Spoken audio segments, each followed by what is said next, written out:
basically a combination of the really, really solid branding and then radio ads, video work, podcast. So like the combination of some of those quote unquote non-traditional methods, coupled with, oh my God, I've seen their van in the street. I've seen their van in the street. Now I heard them on the radio. Like all those things working together, are showing to me, I think, the highest and the strongest ROIs with, right? So the idea that it's not just again in all your marketing dollars being invested in digital and online, it's some of these other areas that really work hand in hand with the idea of that 5 mile famous in that community, right? So thinking about it from that perspective, I think there's some good lessons that we could probably circle in on and talk about as far as not being so dependent on and not being so one dimensional, right? People look at their marketing spend and 90% of it is going online because they're like, well, I got to get leads.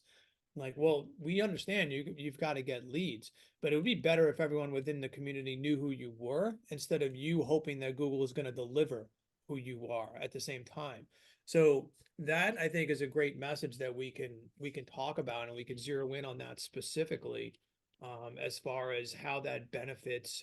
And that serves to, increase obviously the reason why that they should use someone like you, obviously, to help with some of those things. And also the idea that, hey, this is another thing that I should be investing my time in. And the reason why some guys don't want to do it though, Jim, honestly, is because it's hard, because it takes a commitment, because it's work, where it's easier to send a check to their digital marketing company and say, buy me more leads, right?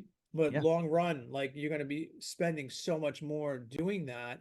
And you're also not building up residual. Like you buy that lead and then that customer comes to you. Now you got to buy another lead, right? Hmm. But if you're continuing to reinvest in people within the community knowing who you are, that's the part where I think there's some great value, and we could talk about that. I think that would be a good message that we could get across.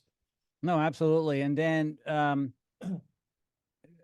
ever since we've been communicating as humans, as far as I know, we've used the know, like, and trust. It's kind Yeah, of in us. So yeah, it's very simple, right? If they know you, which is the branding, let's assume they like you. I'm not saying love, like yeah, you.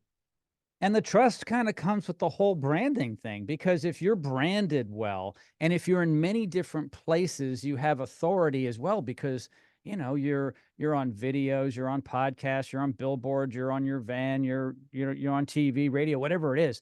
And so the know, like, and trust is so important.